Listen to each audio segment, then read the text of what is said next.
안녕하세요. 반갑습니다. 네. 이렇게 화창하고 날씨도 좋고 어디 놀러 가기 딱 좋은 이때에 어디 안 가시고 이렇게 법회에 많은 분들께서 참석을 해주셔서 더할 나위 없이 기쁘고 너무나 감사합니다. 오늘 저를 처음 보신 분들도 계시죠? 예. 보니까 어떻습니까? 방송에서 라디오를 통해서 듣는 거하고 비슷합니까? 예. 사실은 제가 여기 6년을 다녔는데요. 이렇게 여러분들 앞에 법당에서 여러분들을 만나기는 이렇게 법문을 통해서 만나기는 처음인 것 같습니다. 아시다시피 밖에는 날씨가 너무나 좋고 어디 놀러 가기에 적합한 그런 날씨인데요.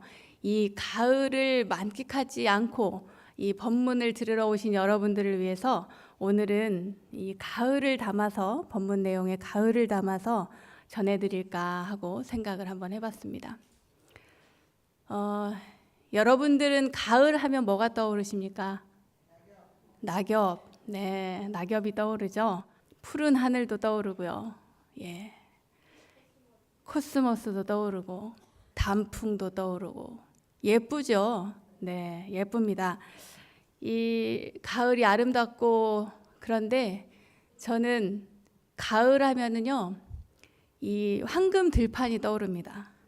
곡식이 떠올라요.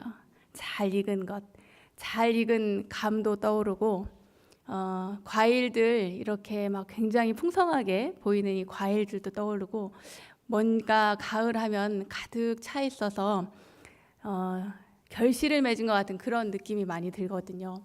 그런데 이 가을, 결실의 계절 가을에 부처님의 이야기를 곁들여서 한번 해볼까 합니다. 왜냐하면 이 결실이라고 하는 것은 사실은 그냥 생기는 게 아니잖아요. 여러분들 가만히 생각을 해보면 분명 누군가가 씨앗을 뿌렸고 그리고 잘 가꾸었고 그런 과정이 있기 때문에 이렇게 우리가 이 계절에 거둘 수가 있는 게 아닌가 이런 생각이 듭니다. 누군가가 뿌려서 누군가가 가꾸어서 거둔 이 결실, 이게 바로 부처님께서 말씀하신 인과의 법칙이 아닌가 그런 생각을 해봅니다.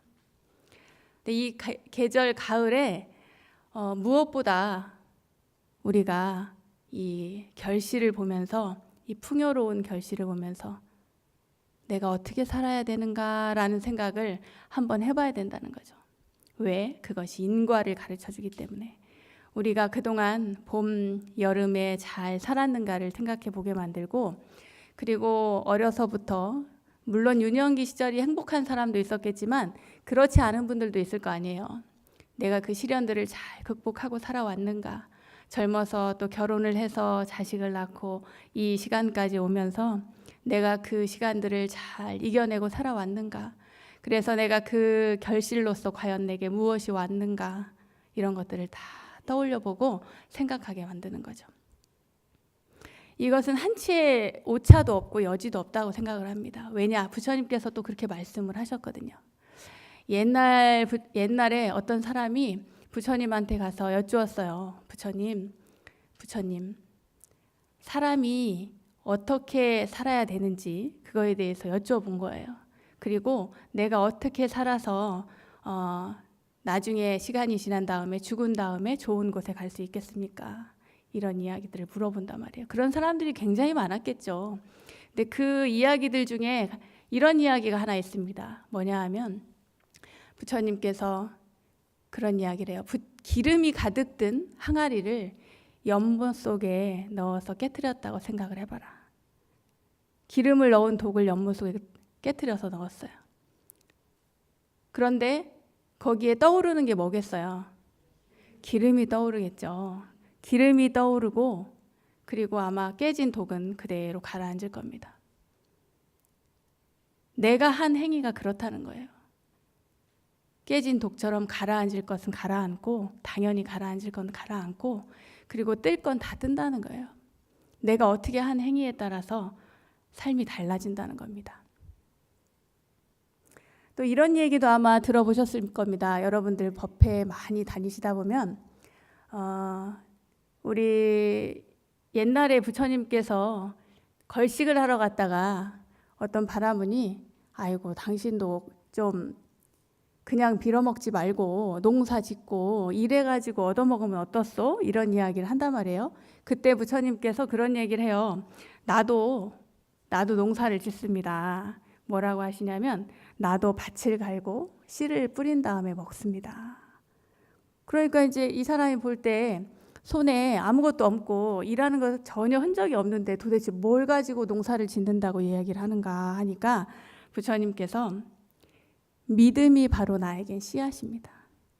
믿음은 씨앗이고 그리고 고행, 수행하는 것은 이 비이고 그리고 지혜는 쟁기고 홈이고 이렇게 이야기를 하는 거예요. 나는 진실을 김매는 일로 삼고 있습니다. 그러니까 말하자면 농사를 짓는 것을 수행에 비유를 해서 이야기를 하시는 거예요. 그래서 나도 당신과 똑같이 수행하는 것으로서 밭을 갈고 씨를 뿌리고 밭을 갈아서 그렇게 먹고 삽니다. 이렇게 이야기를 한단 말이에요.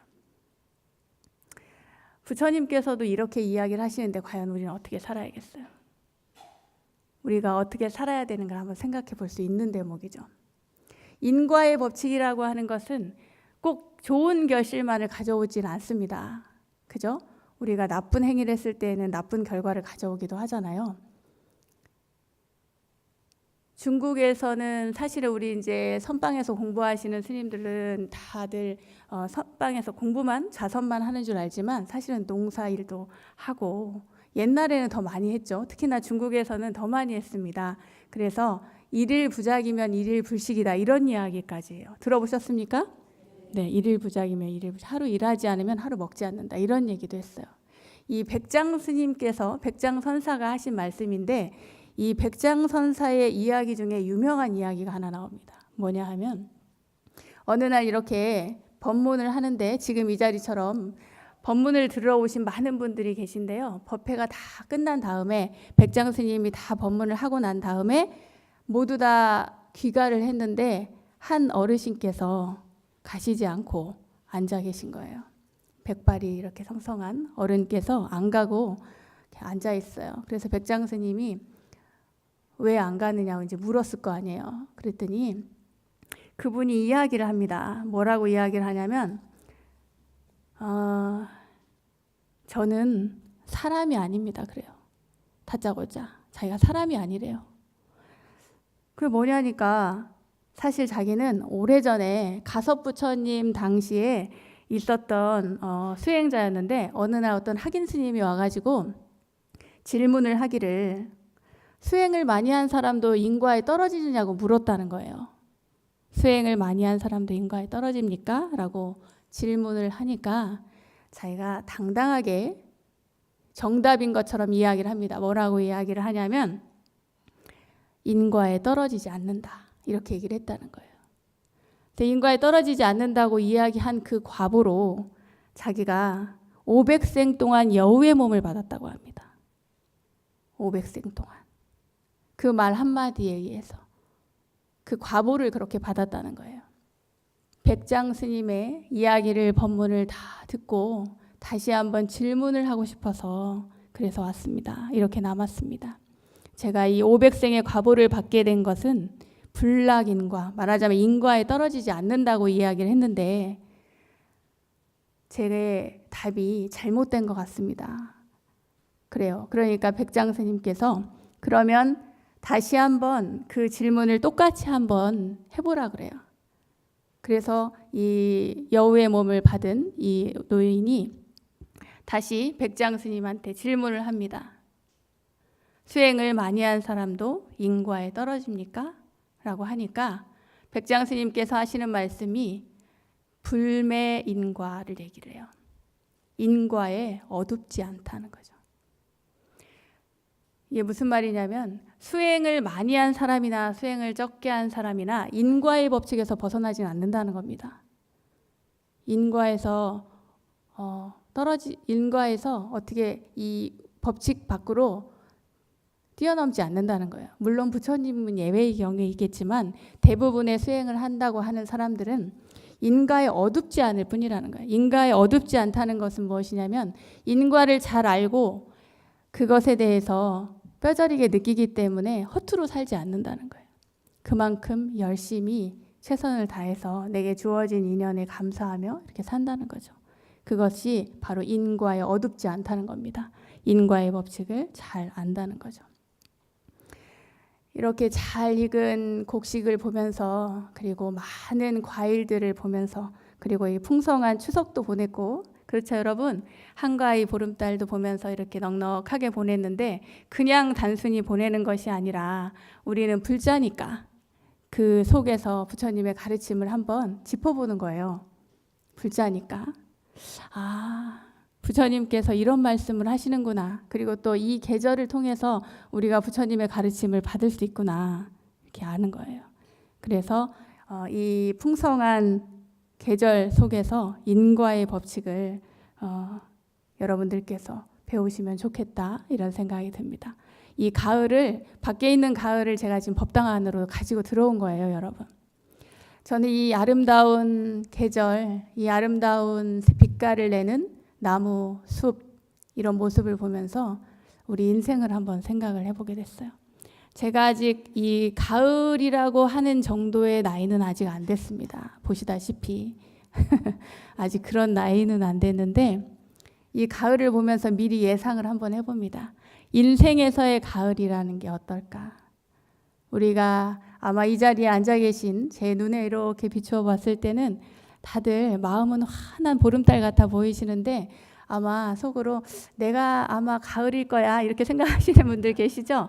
예, 이 아름다운 이 가을을 가만히 인생에 빗대어 봤을 때 여러분들 지금 가을의 그 나이가 아름답습니까?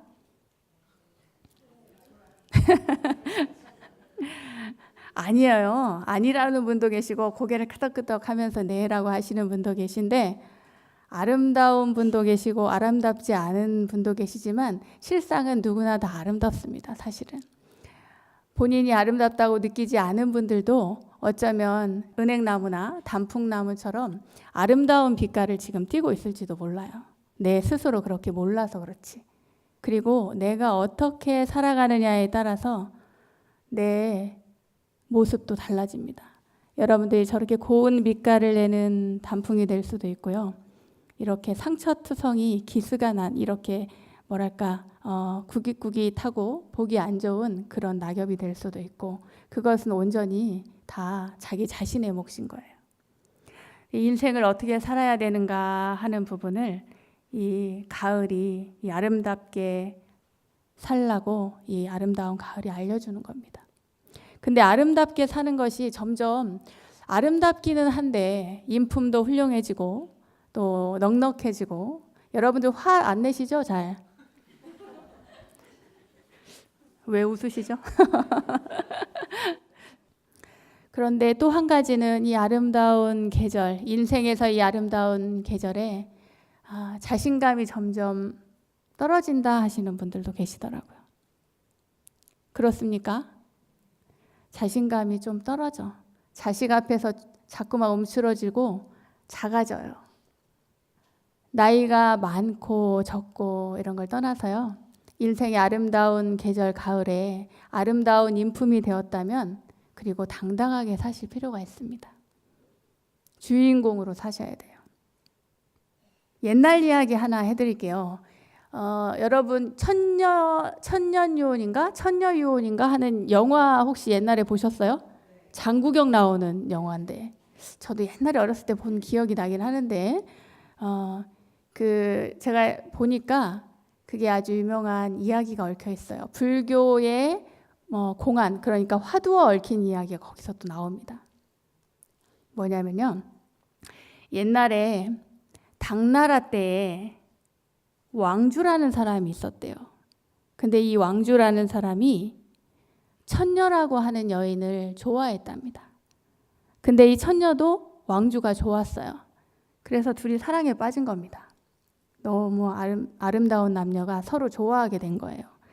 그런데 이 천녀의 아버지가 장감이라는 아버지가 있었는데 이 장감이 사는 이 마을에 새로 관리가 한 명 왔는데 그 관리가 이 천녀를 보고 첫눈에 반한 거예요. 관리가. 약간 스토리가 춘향전하고 좀 비슷해지려고 하는데 천녀한테 반했어요. 이 관리가. 그러니까 이제 권력이 있고 힘이 있는 관리가 내 딸을 좋아한다고 하니까 아버지 입장에서는 별 볼 일 없는 왕주한테 보내기보다는 관리한테 시집을 보내는 게 좋겠다 이렇게 생각을 하고 그리고 시집을 보내려고 준비를 합니다. 근데 옛날에는 어떻겠어요? 이 시대가 당나라니까 어땠겠어요? 아버지가 시키는 대로 했겠죠. 혼처를 정해줬으니 내가 좋아하는 사람하고 결혼을 안 하고 그렇게 아버지가 정해준 그 관리하고 결혼을 하도록 되어 있는 거예요. 그래서 이제 굉장히 가슴이 아픈 상태로 헤어지게 됐죠. 근데 이 왕주가 떠납니다. 너무 자신이 한스럽고 비참하고 이러니까 이 여인 천녀를 두고 먼 길을 떠나게 돼요. 먼 길을 떠나는데 배를 기다리고 있어요. 배가 오기를 기다려서 그 배를 타고 떠나려고 하는데 배를 타려고 하는 순간에 영화의 한 장면처럼 천녀가 와서 왕주를 불러요. 잠깐만요 하면서 와서 부른 거예요. 불러가지고 잡았어요. 그래가지고 혼자서 떠나지 않고 이 천녀와 함께 떠납니다. 함께 떠나서 살아요. 같이 행복하게 삽니다. 그러면서 자식을 둘을 낳고 살아요. 한 5년쯤 지났어요. 그런데 이 천녀가 갑자기 시름시름 앓기 시작해요. 고향 생각도 나고 아버지 생각도 나고 여러분들 아플 때 친정 생각 나시죠? 그런 것처럼 왠지 서글프게 아프니까 친정 생각이 났던 거예요. 그래가지고 왕주가 생각을 합니다. 그러면 우리 함께 고향에 갑시다. 그래요.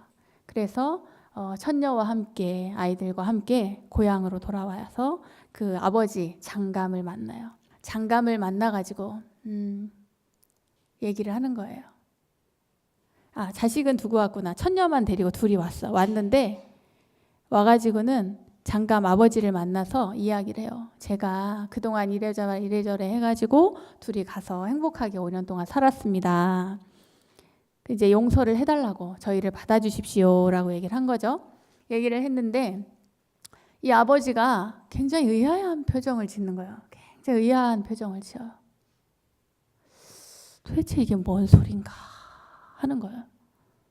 왜 그러시냐고 했더니 아니 우리 딸은 내가 그 결혼을 반대한 이유로 시집을 못 가고 시집을 가려고 했는데 상사병이 걸려가지고 왕주가 떠나는 바람에 상사병에 걸려서 여태 5년 동안 누워있다는 거예요. 지금 저 방에 누워있다는 거예요. 도대체 무슨 얘기를 하는 거냐고. 그래요. 아니 지금 밖에 천녀가 와 있다고 그래요. 그래서 마당에 나가봅니다. 아버지가. 나가봤더니 천녀가 있어요. 그 얘기를 듣고 방 안에 상사병으로 누워있던 자기 딸 누워있던 천녀도 나와요. 그래가지고 그 천녀와 왕주와 함께 살던 천녀가 서로 마주보게 돼요. 딱 눈이 마주치는 순간 두 사람이 한 사람이 돼버렸다는 거예요. 이게 천녀요원의 스토리예요. 이 대목에서 우리가 궁금한 게 있겠죠? 자, 방 안에 5년 동안 누워있던 사람이 천녀입니까? 아니면 5년 동안 밖에 나가서 왕주와 함께 살았던 사람이 천녀입니까? 누굴까요? 밖에 나가서 살던 사람이. 오조 법연 스님이라고 하는 오조 법연 선사라는 분이 있어요. 이분이 이제 옛날에 임재종의 계통의 큰 스님이셨는데요. 여러분 해능 선사 아시죠? 해능 대사의 위에 스승님이 누굽니까?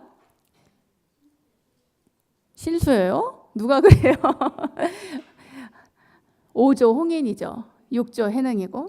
말하자면 이 5조 법연 스님께서는 이 오조 홍인대사가 머물던 그 황매산에서 법을 펴신 분이에요. 아주 유명한 분이시지, 큰 스님이신데 그분께서 어떤 스님에게 질문을 해요. 뭐라고 질문하냐면, 자, 천녀의 영혼이 나갔는데 어느 쪽이 진짜냐?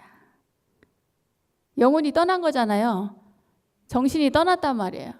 사람은 누워있고 천녀는 또 다른 천녀가, 정신적인 천녀가 떠나서 5년간 살다가 왔어요. 자, 그럼 누워있는 천녀가 천녀예요? 아니면 나가있는 천녀가 천녀예요? 이 천녀 이야기는요, 여러분, 몸과 정신을 우리가 이제 구분해서 이야기를 하지만, 이 몸과 정신을 제가 어느 쪽이 천녀입니까? 라고 물었지만 양쪽 다 천녀인 거예요.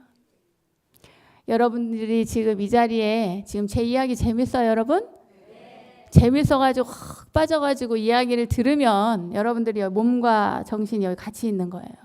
그런데 여기 그 와중에도 우리 애가 집에 왔나? 애가 어디 놀러 갔나? 학원은 잘 갔나? 뭐 이런 걱정을 하고 정신이 딴 데가 있어요. 그러면 여러분은 어디 있어요? 여기 몸은 여기 있어요. 마음은 딴 데가 있죠. 이 천녀와 똑같은 거예요.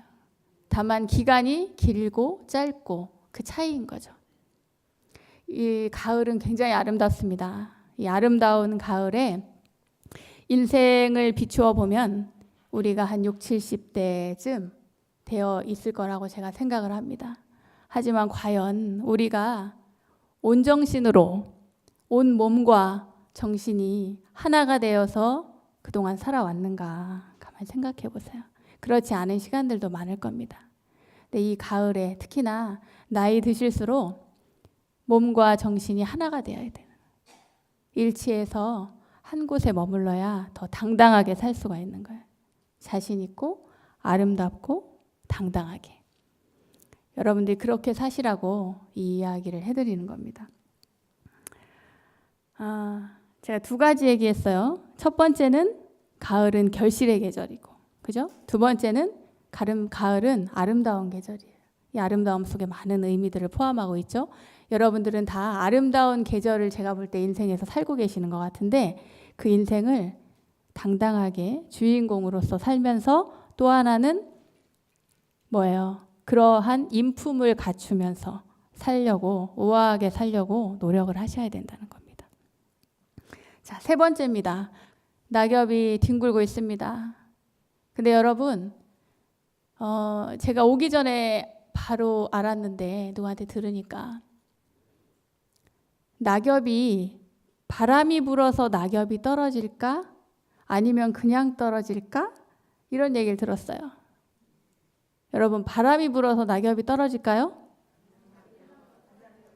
그냥 떨어질까요? 바람이 불어서도 떨어지고 그냥도 떨어지죠. 때가 되면 떨어져. 그렇죠. 아유, 맞습니다. 때가 되면 떨어져요. 때가 되면 떨어지는데 바람이 하나도 불지 않아도 그냥 떨어질 때가 있습니다.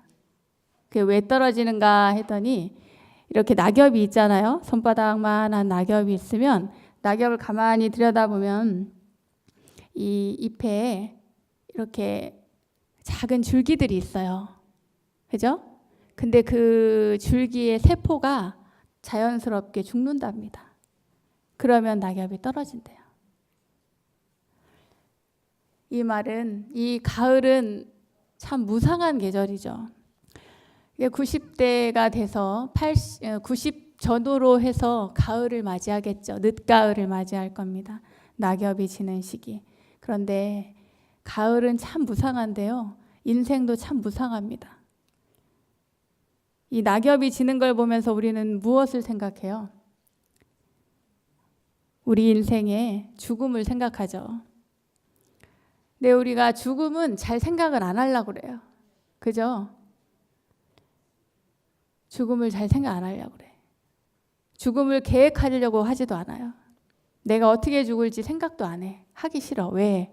죽음이라고 하는 것은 두렵고 약간 나도 모르게 공포스러움 같은 걸 느끼기 때문이에요. 근데 죽음은 사실 불교는 죽음을 잘 가르치는 종교라고 저는 생각을 합니다. 어떻게 죽을 것인가라고 하는 걸 가르쳐주는 종교라고 생각을 해요. 그리고 어떻게 죽을 것인가를 생각하는 것은 바로 어떻게 살 것인가, 우리가 어떻게 살아야 하는가라고 하는 것과 연관이 된다고 생각을 합니다. 우리가 죽음을 생각하는 것은 내 죽음도요, 각각 어떤 특별한 계기가 있어야만 생각을 합니다. 내가 좋아하는 사람 또는 내가 아는 사람, 내가 사랑하는 사람, 아니면 친인척 간에 누군가 죽었다 그러면 장례식장 갔을 때 그때 굉장히 슬퍼하고 서글프고 인생은 참 무상해 하면서 내 죽음도 살짝 거기에 비추어서 보죠. 그런데 남의 죽음은 객관적으로 잘 봅니다. 그런데 내 죽음은 객관적으로 못 보죠. 남의 죽음이 누가 아파서 병들어서 죽는다 그러면 안타깝긴 하지만 막 큰일 난 것처럼 막 화들짝 놀라거나 이런 정도는 아니에요. 아주 가까운 사람이 아닌 이상. 저기 먼 친척이나 아주 잘 모르는 이름만 들었던 어느 분께서 돌아가신다고 하면, 병에 걸렸다고 하면 그때는 그렇구나, 아유 안 됐네 하고 넘어가죠. 그런데 만약에 여러분께서 병원에 갔다가 곧 죽을 병에 걸렸다고 한 1년밖에 못 산다고 그런 얘기를 들어봐요. 난리 납니다. 아이고 어떻게부터 시작해가지고 굉장히 힘들어합니다. 내 죽음은 객관적으로 받아들이기가 어렵죠. 네, 불교는 어떻게 죽을 것인가를 알려주고 그리고 생각을 하라 그래요. 미리미리 얘기를 하라고 합니다. 내가 나중에 저기 호스 끼고 죽지 않게 해주세요. 아니면 가족들의 이야기를 해야 되는 거예요. 부처님한테 맨날 속으로 얘기하지 마시고 가족들이나 주변에도 이야기를 해야 된다는 겁니다. 그래야 내 마지막을 내가 정신이 있어서 가족들과 함께 얼굴도 보고 눈도 마주치고 마지막 인사를 다 하고 내가 갈 수 있게 그렇게 해다오. 이렇게 얘기를 해야 된다는 거예요. 가을은 참 무상해요. 우리에게 지금은 아름다운 가을이지만 조금 지나면 그 무상함을 더 진하게 알려줄 겁니다. 이 무상함을 통해서 우리는 다시 한번 인생을 생각해봐요. 이렇게 무상한 인생 그냥 막 살까? 이렇게 생각하는 것이 아니라 아까 뭐라 그랬어요? 그러면서도 가을은 아름답죠? 가을은 아름답습니다. 옛날에는 어르신이 한 분 돌아가시면 도서관이 하나 없어졌다 그랬대요. 그만큼 많이 알고 지혜롭고 현명하신 분들이어서 젊은이들이 항상 어르신들께 여쭙고 그렇기 때문에 더 공경하고 그렇게 했다는 겁니다. 이 무상함에 대한 이야기도 가만히 생각해 보면 낙엽이 져서 땅으로 돌아가는 그것처럼 우리 인생도 사실은 이 마지막엔 땅으로 돌아가잖아요. 이 낙엽 한 장이 사라지는 것만 보아도 우리가 알 수 있어요. 그 속에서 불교를 보는 겁니다. 왜? 우리는 불자니까. 불교의 가르침을 그 낙엽 한 장 속에서 우리가 배울 수가 있는 거예요. 이 무상함을 우리가 계속 생각하다 보면 왠지 의욕이 떨어질 수도 있지만 여러분 가만히 생각해 보면 그 모든 것들이 흩어져서 뭐가 돼요? 걸음이 됩니다. 걸음이 되어서 나중에 새로운 것들을 이루어낼 때 뭐가 돼요? 밑거름이 되고 정말 토양이 되어서 잘 자랄 수 있게 해주잖아요. 그런 것처럼 여러분들도 나중엔 그렇게 되는 거예요. 제가 볼 때는 그것이 여러분들이 평생 복을 짓고 살지 않아도 그렇게 함으로써 복이 되어지는 것이 아닌가 이런 생각도 듭니다. 그리고 이 대자연을 볼 때, 특히나 이 가을을 볼 때 우리가 더 인생을 다시 한번 생각해 보게 되는 계기가 되는 거죠. 자, 이렇게 또 세 번째 이야기를 했습니다. 저는 한편 이렇게 무상하게 낙엽이 지는 이 계절, 가을, 특히나 이 가을 말쯤 되면은 11월 달 되면 여러분들 뭐예요? 가정에서 김장하죠. 김장합니다. 스님들은 산사에서요 그 문풍지를 바릅니다. 문풍지를 바르고 또 김장도 하고 다 하죠. 아마 우리 불자님들도 가정에서 그렇게 하실 겁니다. 그 왜 합니까? 그렇죠. 겨울을 나기 위해서 하는 거죠. 추운 시절을 위한 준비를 하는 겁니다. 가을은 우리에게 또 하나 가르쳐 줍니다. 가을은 준비의 계절이다. 우리가 어렵고 힘든 시기를 잘 넘길 수 있게 지혜롭게 미리미리 준비하는 거예요. 젊은이들에게도 그런 이야기를 많이 해줘야 됩니다. 사실은. 물론 열심히 살고 있는 경우들도 많이 있지만 그렇지 않고 놓치는 경우들도 많아요. 요즘에 뭐 욜로 이래가지고 멋대로 사는 게 뭐 자유롭게 사는 것처럼 멋있게 사는 것처럼 이렇게 생각하는 친구들도 굉장히 많은데, 인과의 법칙을 안다면 반드시 내가 원하는 길을 가려면 그만한 대가가 필요한 겁니다. 그리고 내가 앞으로 어떻게 살 것인가, 또 어떻게 인생을 마무리할 것인가, 이걸 생각할 때는 꼭 준비하는 게 필요해요. 여러분, 인생의 마무리도 준비가 필요합니다. 내 가족들에게, 또 내 친구들에게, 주변 사람들에게 내 인생이 어떻게 마무리되었으면 좋겠다, 이렇게 이야기하는 것도 작은 계획의 준비에 포함이 되는 거예요. 내 부모님이 만약에 그렇게 못하셨다면, 준비가 안 되셨다면 준비할 수 있도록 도와주는 것도 여러분의 역할이라고 봐요. 또한 그 일이 바로 나의 준비이기도 합니다. 계획을 해야 되는 거죠. 문풍지를 바르고 또 김장을 담그고 그렇게 해서 준비를 차곡차곡 해나가는 거죠. 내 마음의 준비도 여러분 그렇습니다. 내가 굉장히 상처를 많이 받았다. 내가 어린 시절에 상처받고, 젊은 시절에 상처받고, 남편에게 상처받고, 자식에게 상처받고, 이렇게 상처받고 살았다면 그 상처에 약을 발라야죠. 그리고 또 내가 마음이 좀 상해서 이제 닦여 있다면 좀 열 줄도 알아야 되고, 또 너무 이렇게 상흔이 남아서 상처로 이렇게 벌어졌다면 그거를 잘 갈무리를 해야 되는 겁니다. 그것도 준비예요, 준비. 왜? 다른 사람과의 만남을 아름답게 좋은 인연으로 이어갈 수 있도록 하기 위한 준비입니다. 가을은 이렇듯 준비의 계절이죠. 자, 준비를 다 했어요. 준비를 다 했습니다.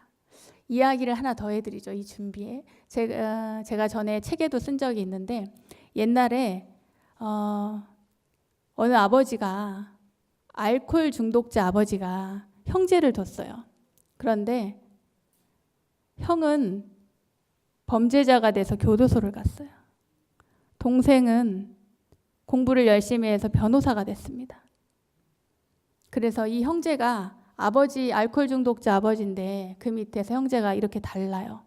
그래서 물었어요. 물었더니 뭐라고 얘기를 하냐면, 형은, 나는 아버지가 알코올 중독자라서 아버지가 맨날 술 먹고 저 패가지고 내가 아버지 때문에 내 인생이 망쳤다. 아버지 때문에 내 인생이 망쳤다. 이렇게 얘기하는 거예요. 동생에게 물었어요. 당신 어떻게 변호사가 됐습니까? 저런 아버지 밑에서? 이렇게 물었더니 그 동생이 하는 이야기가, 아버지 덕분에 나는 저런 아버지는 되지 말아야지. 내가 저렇게 술 먹고 괴롭게 힘들게 하는 저 아버지의 인생을 내가 보고 저렇게 살지 말아야지. 저는 그 아버지 덕분에 저는 변호사가 됐습니다. 이렇게 얘기하는 거예요. 형은 아버지 때문에 이렇게 됐고, 동생은 아버지 덕분에 이렇게 됐다는 거예요. 무엇을 보고 어떻게 받아들이느냐에 따라서 그게 달라지는 겁니다. 제 이야기를 듣고 여러분들이 어떻게 받아들일지는 각자 알아서 가져가시면 되는 거예요. 모두가 덕분이기를 바랍니다. 네. 자, 그 네 번째 얘기를 했고, 마지막으로 한 가지만 더 이야기를 하고 마무리하도록 하겠습니다. 이렇게 김장도 했고 문풍지도 발랐어요. 그런데 문풍지를 못 바른 사람도 있습니다. 김장을 잘 못하는 분도 계세요. 쌀값이 너무 올라갔고 쌀 사기 부담스러워 하시는 분들도 계시고 그래요. 너무 추운데 방에 보일러 돌릴 그런 돈이 없는 분도 계세요. 오늘 저녁에 당장 끼니를 걱정하는 분도 계세요. 긴 겨울날 것을 걱정하는 것이 아니라 오늘 저녁에 당장 끼니를 걱정하는 분도 있단 말이에요. 우리 사회에.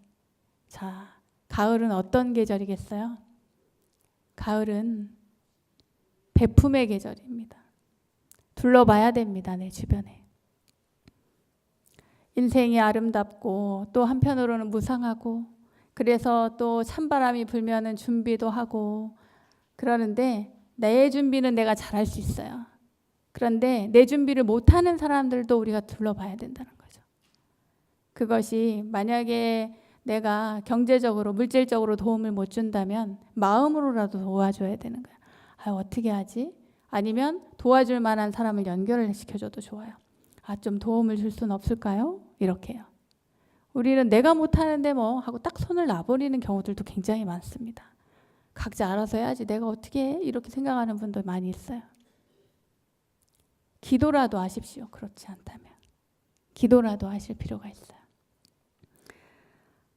이 쌀쌀한 계절, 아름답고 지금은 너무나 뭐 단풍 구경하기도 너무 좋고 다 좋은데 조금 있으면 금세 추워져 가지고요. 저는 뭐 아침 저녁에도 추워져 가지고 아이고 머리 시려 이럴 때 있습니다. 네, 추워요. 이 추위는 정말 금방 오는 것 같아요. 네, 이 추울 때 기온이 1도, 2도 떨어질 때마다 이 추위를 대비하지 못하는 사람이 있진 않을까 그런 생각이 듭니다. 여러분들은 불자이기 때문에 부처님의 가르침 또 특히나 자비를 아는 분들이기 때문에 그런 생각을 놓지 않고 하셔야 된다는 겁니다. 이 계절은 우리에게 베품에 대해서 또 생각하게 만들고 알려주는 거예요. 내가 직접적으로 베풀지 못한다면 꼭 연결을 시키거나 그도 못한다면 하다못해 기도라도 하셔야 된다는 거예요. 그 마음을 일치나 마셔야 된다는 거예요. 네, 내 안에 자비심. 사실은 불교 공부를 많이 하는데도 불구하고 우리는 기도는 굉장히 또 잘할 수 있지만 마음을 내는데 인색한 경우들도 많이 있는데 자비가 바로 부처라고 생각하시면 됩니다. 자비로운 마음을 내 안에 가지고 있는 것이 내 안에 불성을, 내 안에 부처님을 모시고 있는 것과 마찬가지다. 이렇게 생각을 하시면 됩니다. 이 가슴 안에 불성을 자꾸 여러분들 끄집어내서 그래서 이 추운 시간일수록 추울 때일수록 그 부처님의 모습을 여러분들의 이렇게 얼굴에 가득 담아서 사람들에게 밝은 부처님의 모습을 보여주시라고 이런 이야기를 드립니다. 오늘 제가 이렇게 해서 5가지 이야기를 했어요. 여러분 다 기억하십니까? 기억을 하세요. 그럴 리가 없을 텐데 기억을 하세요. 네, 다시 한번 짚어보겠습니다. 맨 먼저 뭐 얘기했어요? 결실에 대해서 얘기했죠. 가을은 결실의 계절이다. 두 번째는요? 가을은 아름답죠. 우리 인생을 아름답게 살라는 이야기를 했어요. 세 번째는요? 가을은 무상한 계절이다. 그래요. 가을은 무상한 계절입니다. 네 번째는 가을은 준비하는 계절이다. 준비의 계절입니다. 그리고 5번째는 가을은 베품의 계절이다. 네. 여러분, 우리가 누구나 다 오늘 하루를 살다 보면 오늘 저녁을 맞습니다. 계절로 보면은 봄, 여름을 우리가 지내고 이제 가을이 와서 우리가 이 가을 앞에 있습니다. 가을을 만끽하고 있죠. 인생에서 보면은 사람마다 차이는 있겠지만 이 자리에 계신 분들은 대체로 여름에서 가을로 넘어가거나 가을을 만끽하고 계시는 분들이 계십니다. 우리는 모두가 인생의 봄, 여름, 가을, 겨울을 다 이렇게 보내게 된다는 거예요. 이 계절이 겨울이 오기 전에 여러분 이 가을에 이 5가지 이야기를 해드렸는데 다 하고도 차마 못한 이야기가 하나가 더 있는데 그게 뭐냐면 우리가 겨울이 되기 전에 내 마음에 맺힌 것들을 다 풀어내야 됩니다. 내가 응어리져 있어서 병을 안고 이 겨울을 나서는 안 돼요. 병을 가지고 내 마음의 한을 가지고 원망과 맺힌 걸 가지고 그리고 생을 마감해서는 안 됩니다. 어떤 감정의 맺힘도 갖지 않으시기 바라고요. 이렇게 또 가을 이야기를 하니까 이제 법당에 가을이 이렇게 왔다가 간 것 같죠? 네, 문 밖에 나서면 다시 또 가을이 멋진 가을이 기다리고 있을 겁니다. 앞서 이야기한 것처럼 가을은 결실의 계절이고 또 그렇기 때문에 더 아름답고 그렇습니다.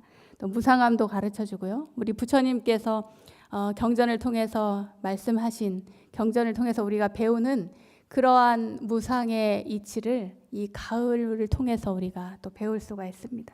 그 가을은 우리에게 어떻게 죽을 것인가 하는 문제뿐만 아니라 우리에게 어떻게 살아야 되는지 알려줍니다. 결국 중요한 것은 어떻게 살 것인가 하는 문제인 거죠. 우리가 어떻게 살 것인지 그 길을 이 가을이 안내를 해준다고 저는 생각을 합니다. 그리고 추운 시절을 준비하라고 이렇게 또 알려주기도 하고, 또 어려운 이웃과 함께 할 수 있도록 하라고 또 알려주고 있습니다. 이런 대자연의 이치 속에 부처님의 가르침이 공존하고 있다는 걸 이 계절이 바뀔 때마다 느끼고요. 그리고 낙엽 하나에도 그렇게 부처님의 가르침을 느낄 수가 있어요. 이 아름다운 가을날 여러분, 그냥 눈으로만 아 좋으네, 아 가을이네 이렇게 하고 그냥 이렇게 보내지 마시고요. 그 속에서 낙엽 하나에도 부처님의 말씀이, 그리고 저 하늘에도, 저 드넓고 푸르고 높은 저 하늘에도 부처님이 계신다는 것을 여러분들 직접 확인하시고요. 어디를 가시든지 어떤 사람을 만나든지 간에 항상 어느 곳에 서든지 부처님을 만나기를 진심으로 기원드리면서 오늘 법문은 마치도록 하겠습니다. 고맙습니다.